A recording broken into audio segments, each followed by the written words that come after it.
ఈ మధ్య కాలంలో నేను ఒక వెబ్ సిరీస్ చూశాను. సో దాంట్లో తాంత్రిక సెక్స్ గురించి ఉంది. సో అంటే డైరెక్టర్ మరి ఆ సీన్ ఎందుకు పెట్టాడు ఏంటన్నది తెలియదు. బట్ ఈ తాంత్రిక సెక్స్ ఏంటి మరి అంటే ప్రముఖ హీరోయిన్ తమన్నానే దాంట్లో ఉంది. సో ఈ మధ్య కాలంలో ఆ వెబ్ సిరీస్ కూడా సోషల్ మీడియాలో కానివ్వండి, అదేవిధంగా ఓటీటీలో కూడా చాలా బాగా అప్లాజ్ వచ్చింది దానికి. సో అటువంటి అంటే ఆ సీన్ తీసుకోవడానికి అసలు అంటే కారణం ఏంటో తెలియదు కానీ, బట్ ఈ తాంత్రిక సెక్స్ ఏంటి అని నేను ఇప్పుడు చెప్పబోయేది మీరు దైవకంగానే చూడండి. ఒకటి SEX సెక్స్ అంటే మీకు అబ్రివేషన్ తెలుసా? అంటే scared energy exchange. Foreigners sex అనే పదానికి ఒక మంచి అబ్రివేషన్ ఇచ్చారన్నమాట. అంటే ఒక శక్తిని ఇద్దరు ఎక్స్చేంజ్ చేసుకోవటం, అంటే మేల్ ఫిమేల్ అన్నమాట. ఇక్కడ ఈ పద్ధతి అనేది ఎక్కడొస్తుందంటే వామాచార పద్ధతుల్లో సాధన చేసేటప్పుడు పంచమకారాలు ఉంటాయి. ఒకటి దేవతకి, మంత్రాది దేవతకి మాంసం పెడతాం, మద్యం పెడతాం, మత్స్యం పెడతాము. తర్వాత ముద్ర, యోని ముద్ర అనేది ప్రదర్శించడం జరుగుతుంది. చివరిది మైథున ప్రక్రియ అనేది జరుగుతుందన్నమాట. మైథున ప్రక్రియలలో ఇక్కడ వీర్ సాధన అనేది ఒకటి ఉంటుంది. ఎవరైతే ఉపాసకుడు ఉంటాడో, దశమహావిద్యలో ఉపాసకులు ఉంటారో తనను తాను భైరవుడిగా భావించడం అనేది జరుగుతుందన్నమాట. అతను శక్తి సాధన కోసం ఒక స్త్రీని తన భార్యకి మంత్రదీక్ష ఇచ్చి, ఇప్పుడు ఇతని ఖాళీ పురుషుల్లో పురుషతత్వం అనేది ఎక్కువ ఉంటుంది, స్త్రీలో శక్తితత్వం అనేది ఎక్కువ ఉంటుంది. అప్పుడు ఇతను తనను తాను భైరవుడిగా భావించుకొని తన భార్యని భైరవిగా భావించి ఇతను ఆమెతో సాధన చేయడం అనేది జరుగుతుందన్నమాట.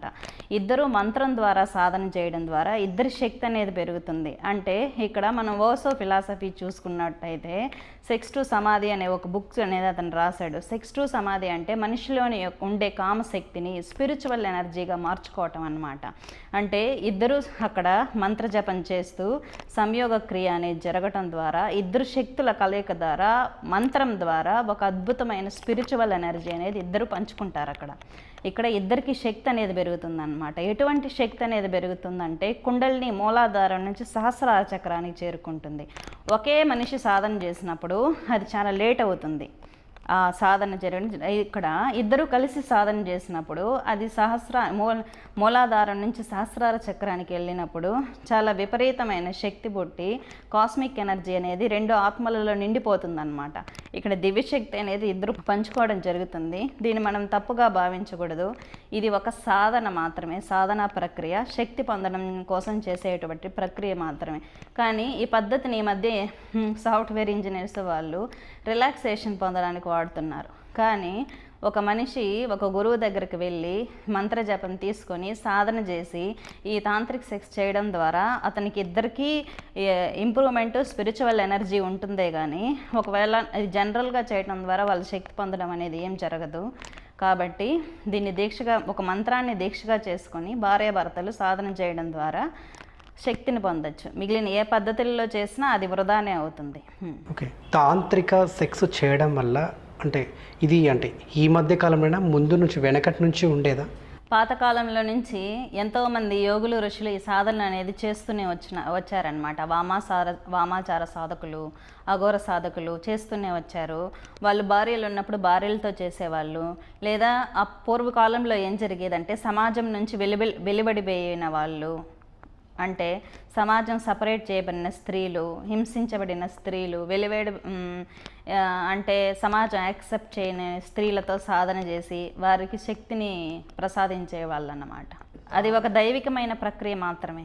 సో తాంత్రిక శక్తి అనేది భార్యలతోనే కాదు, ఇతరుల స్త్రీల యొక్క అంగీకారంతో, సాధకురాలు యొక్క, అతని యొక్క శిష్యురాలు సాధకురాలు యొక్క అంగీకారంతో చేసేవాళ్ళు. ఎన్ని రోజులు పడుతుంది అంటే ఈ తాంత్రిక శక్తి అది మనం ఉపాసన చేయడము, దాని తర్వాత మీరు ఈ తాంత్రిక సెక్స్ చేయడం అనేది ఎన్ని రోజుల వరకు పడుతుందని? మామూలుగా ఈ మైథున ప్రక్రియ అనేది ఎటువంటిదంటే ఇప్పుడు ఇద్దరు మంత్రసిద్ధి అయి ఉండాలి. అంటే మంత్రాన్ని కొన్ని లక్షల సార్లు జపం చేసి ఇద్దరు మంచి స్థితిలో ఉన్నప్పుడు మాత్రమే శక్తి అనేది మన శరీరంలో ప్రవేశిస్తుందన్నమాట.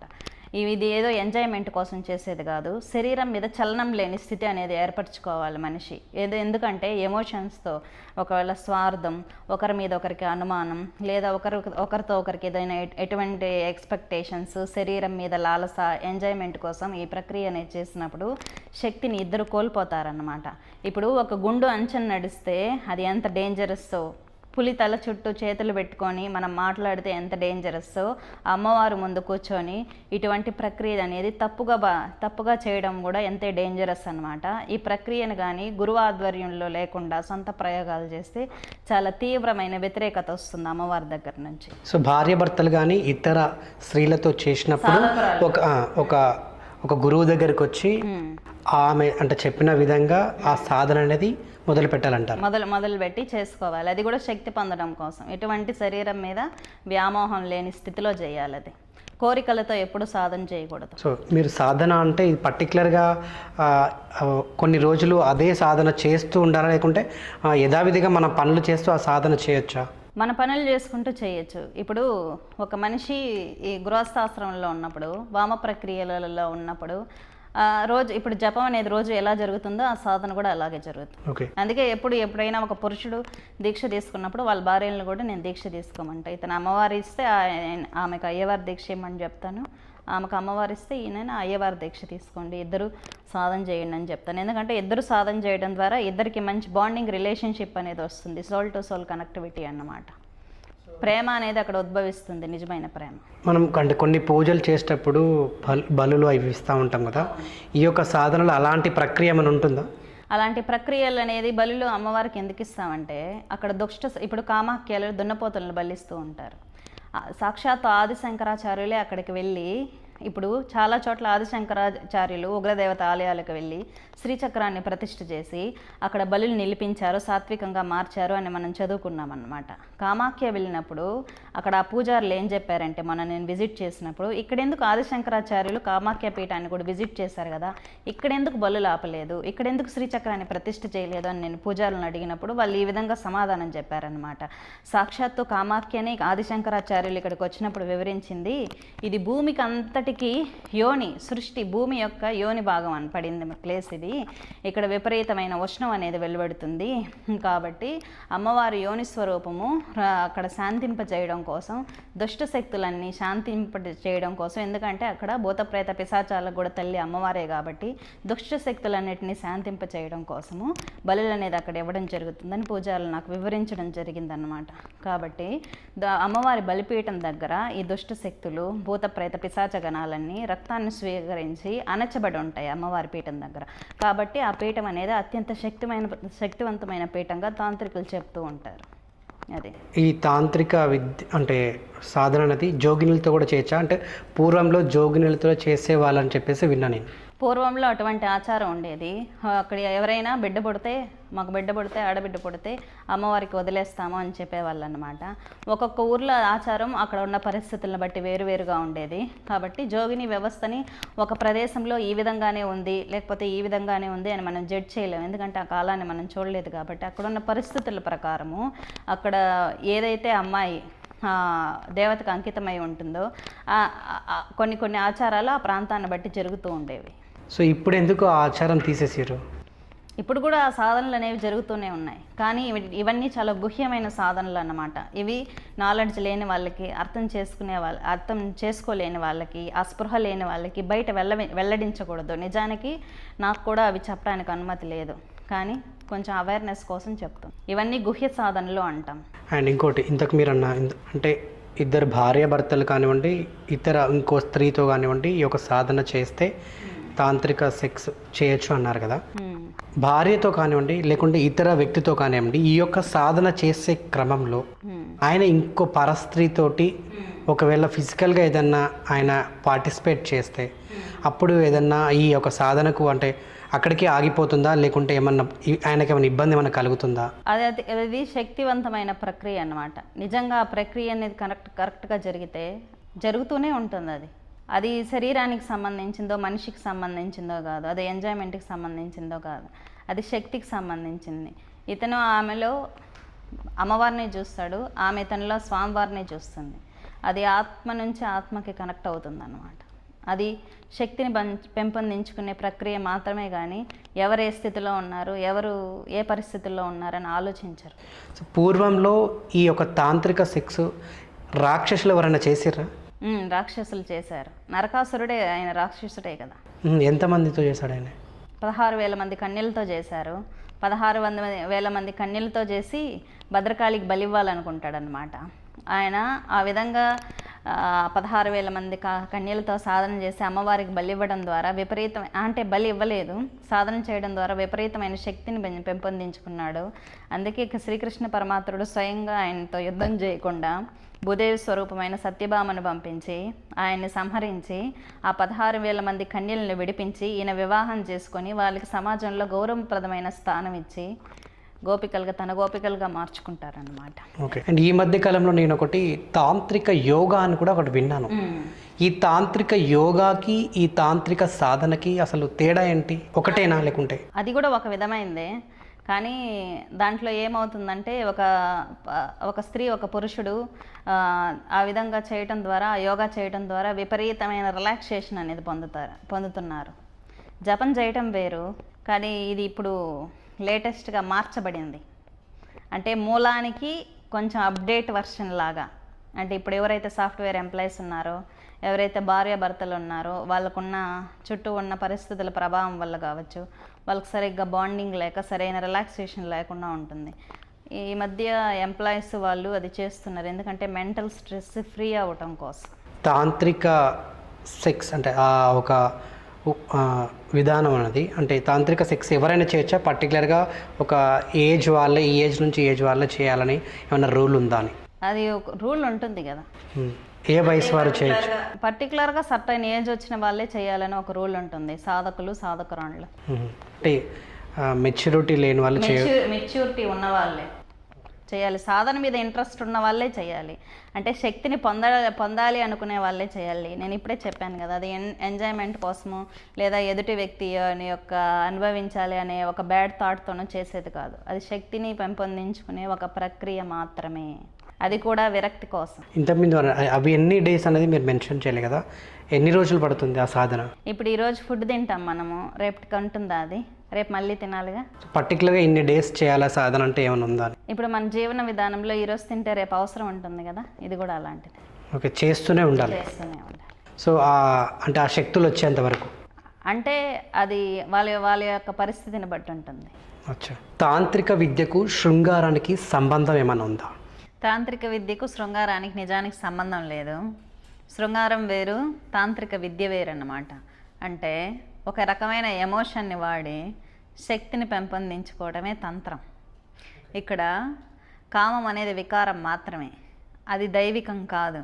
కానీ ఈ ఒక రకమైన ఎమోషన్ని దివ్యశక్తిగా మార్చబడుతుందన్నమాట. ఇప్పుడు ఓషో బుక్ రాశాడు, 6 to సమాధి అని. ఆయన ఏమన్నాడు, శరీరంలో ఉన్న కామశక్తిని దివ్యశక్తిగా మార్చుకోండి. మార్చుకునే ప్రక్రియనే సాధన అంటారన్నమాట. ఒక రకమైన మంత్రం ద్వారా ఆ ఎమోషన్ని అణచబడి, ఆ మంత్రం ద్వారా ఆ ఎమోషన్ అనేది స్పిరిచువల్ ఎనర్జీగా మారుతుంది. స్పిరిచువల్గా ఎనర్జీగా మారినప్పుడు మనిషికి సమాధి స్థితి అనేది అక్కడ సిద్ధిస్తుంది అన్నమాట. ఓషో విచ్చలవిడి శృంగారాన్ని ఇది చేశాడు ప్రపంచం మీద అని చాలామంది అనుకుంటూ ఉంటారు.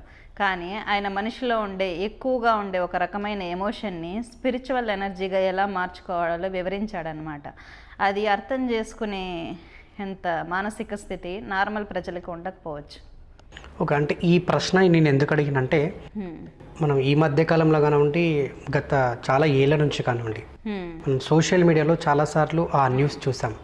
చాలామంది తాంత్రికులు కానివ్వండి, మంత్రగాళ్ళు కానివ్వండి, ఈవెన్ అఘోరా వాళ్ళు కాదో అవునో తెలియదు, అఘోరా పేరు చెప్పుకొని అఘోరాలని ఇలా అంటే చాలామంది మహిళలని వాళ్ళని అంటే కంప్లీట్గా అంటే న్యూడ్గా కూర్చోబెట్టి, సో మీరు అన్నారు కదా తాంత్రిక సెక్స్ అని, ఆ పేరు వాడి తాంత్రిక ఈ సెక్స్ చేస్తే మీకున్న కష్టాలు పోతాయి, మీకు డబ్బు వస్తుంది, అది వస్తుంది అంటే మాయ మాటలు చెప్పి చాలా మందిని అలా మోసం చేసిన వాళ్ళు ఉన్నారు. అదేవిధంగా వాళ్ళని ఈ అమ్మాయిని బలిస్తే కూడా మీకు మంచి జరుగుతుందని ఆ టైంలో చంపిన వాళ్ళు కూడా ఉన్నారు.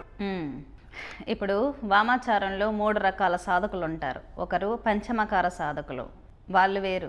క్షుద్ర సాధకులు వేరు. అఘోర సాధకులు వేరు. కౌలతంత్ర సాధకులు వేరు అన్నమాట. వామంలో వామాచార పద్ధతిలో ఉన్న వాళ్ళని ఇప్పుడు తాంత్రికులు ఉంటే శక్తిపీఠాలకు వెళ్ళి మంత్ర సాధన చేసి ఎక్స్టర్నల్ వస్తువులతో అంటే బయట ఉన్న వస్తువులతో ప్రక్రియలు చేసి శక్తిని పొందే వాళ్ళు తాంత్రికులు అంటామన్నమాట. శరీరంలో ఉండే మానసిక శారీరక శక్తుల్ని ఉపయోగించి శక్తిని పొందే వాళ్ళని దక్షిణాచారులు అంటారు. వీళ్ళకి వాళ్ళకి తేడా ఉంది. ఇప్పుడు పంచమకార సాధనలో మనిషి మాంసంని నివేదన చేస్తారు, కానీ దక్షిణాచారం చేసే వాళ్ళు ఏమంటారంటే కొండ నాలుగుని వెనక్కి మింగుతారనమాట. మాంసం తింటున్నట్టుగా ఇమాజిన్ చేసుకుంటారు. వాళ్ళు దక్షిణాచారం పాటించే వాళ్ళు అంటారు.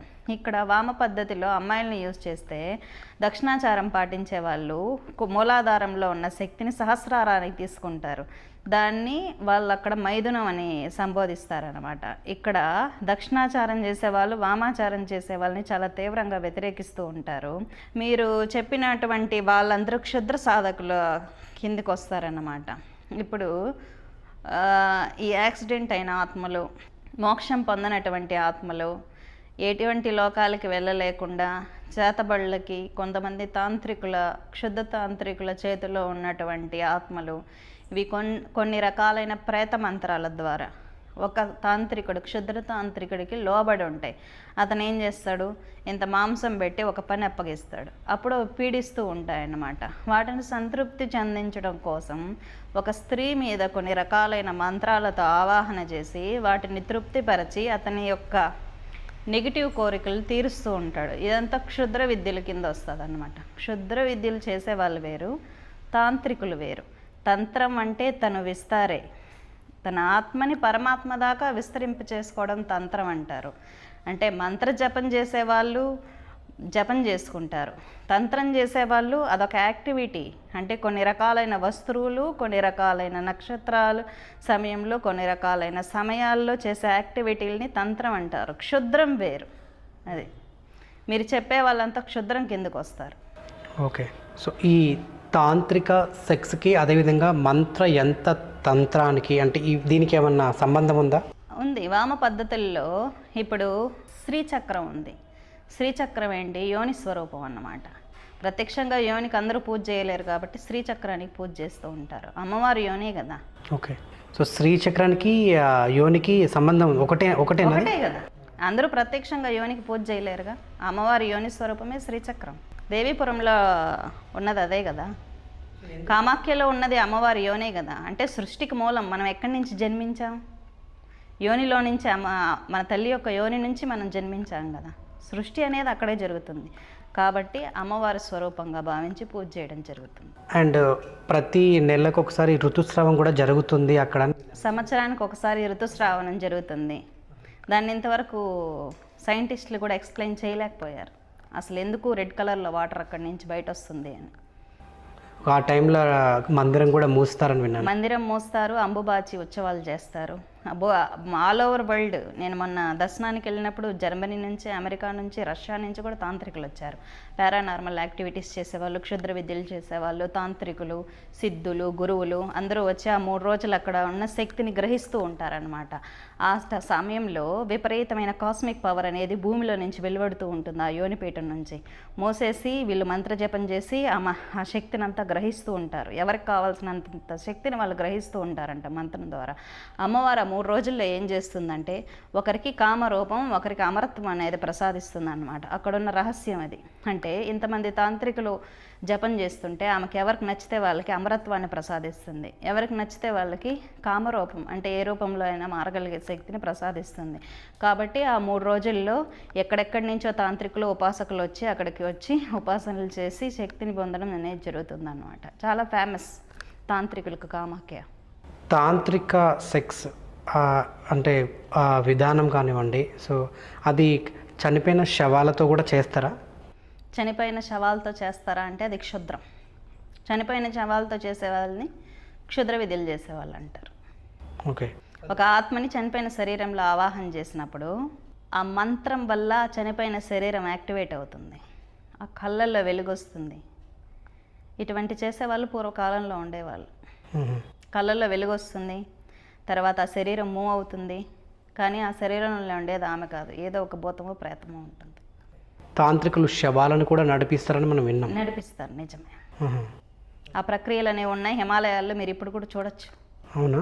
చూడొచ్చు. మీరు అక్కడికి వెళ్తే కాశీలో, హిమాలయాల్లో అటువంటి విద్యలు చేసే వాళ్ళు ఉన్నారు, కానీ కనిపించరు, అంత బాహ్యంగా కనిపించరు. అది అంటే కేవలం ఈ క్షుద్ర పూజలు చేసేవాళ్ళ, లేకుంటే అఘోరాలా, లేకుంటే నాగసాధువులా, ఎవరు ఈ చేసేవాళ్ళు? ఉపాసకులకి అందరికీ శక్తి ఉంటుంది, సిద్ధి పొందిన వాళ్ళకి. ఎవరికి ఏ అవసరం మీద చేస్తారో మనకు తెలియదు కదా. కొంతమంది శరీరాన్ని వదిలేసి ఇంకొక శరీరం తీసుకుంటూ ఉంటారు, ఆ శరీరం శిథిలమైపోతే పరకాయ ప్రవేశం అండి. ఓకే. సో ఇంతకుముందు మీరు ఓషో గురించి మాట్లాడారు, కానీ ఓషో రాసినటువంటి పుస్తకాలు కూడా చాలా మందిని ప్రభావితం చేశాయి. అవును, ప్రభావితం చేశాయి.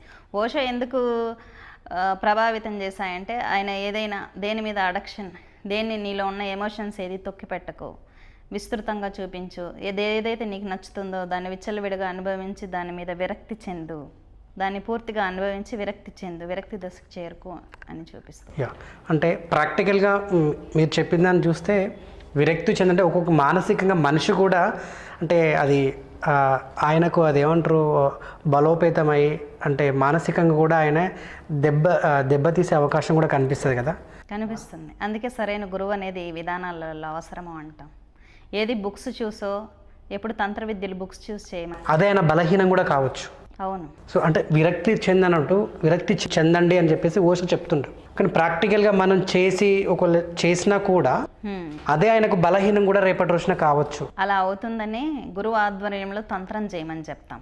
ఏదైతే మనిషిని అధోగతి పాలు చేస్తుందో ఆ వస్తువులోనే మనిషి ఊర్ధ్వస్థితిని అనేది చేరుకోవడం జరుగుతుంది. దాన్నే తంత్రం అంటారనమాట. తంత్రం లేకపోతే గురువే లేడు. ఖచ్చితంగా గురువు అవసరం ఉంటుంది తంత్ర ప్రక్రియలు చేయాలంటే. ఇలా మిస్టేక్ చేస్తాం, దారి తప్పుతాం, కాబట్టే గురువు అవసరం. ఓషో గురించి కానీ, ఓషో రాసినటువంటి పుస్తకాలు కానీ, వారి మీద మీ అభిప్రాయం ఏంటి? ఆయన ఒక మంచి గొప్ప మహాజ్ఞాని, కానీ ఆయన డెత్ అనేది ఒక మిస్టరీగా మారిపోయింది. కానీ చాలామంది ఆయన తిట్టుకున్న వాళ్ళే ఎక్కువ మంది ఉన్నారు. ఆయన జీవించున్నప్పుడు తిట్టుకున్నా ఇప్పుడు ఆయన ఆశ్రమాలు కూడా ట్రెండింగ్లో నడుస్తున్నాయి ఇండియాలో. అంటే ఆయన చనిపోయిన తర్వాత కూడా ఆయన బుక్స్ నడిపిస్తున్నాయి ఆయన ఆశ్రమాలని. ఇప్పుడు మీ దగ్గరికే ఎవరైనా ఈ యొక్క తాంత్రిక సెక్స్ గురించి కానివ్వండి, ఈ యొక్క సాధన గురించి కానివ్వండి, ఎవరైనా భక్తులు మీ దగ్గరికి వస్తే ఆ సాధన మీరు కూడా ఇస్తారా వాళ్ళకి ఒక గురువుగా? ఆ సాధన అంటే ఒక గురువుగా నేను మంత్రదీక్ష ఇవ్వడం జరుగుతుంది. ఇప్పుడు ఒక డాక్టరు స్టూడెంట్స్కి ఒక సబ్జెక్ట్ గురించి ఎక్స్ప్లెయిన్ చేయాలనుకుంటే ఒక అమ్మాయి బాడీ పార్ట్ కోసి ఎక్స్ప్లెయిన్ చేయాల్సి ఉంటుంది. అప్పుడు ఒక డాక్టర్కి ఎమోషన్ ఉంటుందా? ఉండదు కదా. ఏ విధంగా అయితే అతను ఆపరేషన్ గురించి చెప్తాడో ఆ విధంగా నేను కూడా సబ్జెక్ట్ గురించి ఒక గురువుగా చెప్పాల్సి ఉంటుంది. మంత్రదీక్ష అనేది ఇస్తాము. తర్వాత మిగిలిన సాధన అనేది వాళ్ళ ఇష్టం. అది వాళ్ళు ఉన్న పరిస్థితులను బట్టి ఉంటుంది. మనం ఏది డిసైడ్ చేయలేము.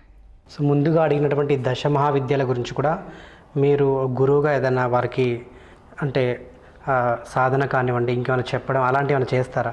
చెప్తాను. సాధన ఎలా చేసుకోవాలి, ఏం చేయకూడదు, ఎలాంటి మిస్టేక్స్ వస్తాయి, వాళ్ళకి వస్తున్న ఎక్స్పీరియన్స్లు బట్టి. ఇప్పుడు ఒక్కొక్కరి యొక్క మానసిక స్థితి, అతని యొక్క కర్మలు, జన్మల పరంపరని బట్టి, అతను చేసే విధానాన్ని బట్టి ఒక మనిషికి దీక్ష ఇచ్చినప్పుడు అతను తీవ్రంగా చేయొచ్చు, ఇంకో మనిషికి ఇచ్చినప్పుడు అతను రోజుకి 10 నిమిషాలే చేయొచ్చు, ఇంకొకరు ఆలోచనలతో అసలు జపం చేయలేకపోవచ్చు. వారి స్థితిని, మానసిక స్థితి, శరీర స్థితిని బట్టి వారికి దీక్ష ఇవ్వటం, గైడెన్స్ ఇవ్వడం జరుగుతుంది. వాళ్ళకి కొంతమందికి ఎక్స్పీరియన్స్లు తొందరగా వస్తాయి, కొంతమందికి అసలు ఎన్ని సంవత్సరాలు చేసిన ఎక్స్పీరియన్స్లు రావు. అటువంటి వాళ్ళకి మేము గైడెన్స్ ఇవ్వాల్సి వస్తుంది. కానీ ఈ జనరేషన్లో ఏమంటే మన గురువు మీద ఎవరికి భక్తి లేదు, గురి లేదు. ఇప్పుడు ఒక స్టూడెంట్ టీచర్ మీద ఇంట్రెస్టెడ్గా ఉంటేనే, సబ్జెక్ట్ వినాలి అని ఉంటేనే ఆ సబ్జెక్టు స్టూడెంట్కి ఎక్కుతుంది కదా, వింటాడు ఇంట్రెస్టింగ్గా. చెప్పే సార్ మీదే ఒక నెగిటివ్ ఒపీనియన్ ఉంటే సబ్జెక్ట్ ఎక్కదు కదా. గురువు మీద మంచి ఒపీనియన్, నమ్మకం, భక్తి, శరణాగతి ఉండాలి. అప్పుడే ఏదైనా పొందగలుగుతాడు శిష్యుడు. అది లేకపోతే ఇక్కడ తంత్రంలో గురువే అల్టిమేట్. ఎలా అంటే ఇంకా తూచా తప్పకుండా పాటించాలి, అప్పుడు మాత్రమే అతని శక్తిని పొందగలుగుతాడు అన్నమాట. ఏదైనా గురువులోనే ఉంటుంది. శిష్యుడు ఊర్ధ్వస్థితికి వెళ్ళాలన్నా, అధోగతి పాలవ్వాలన్నా.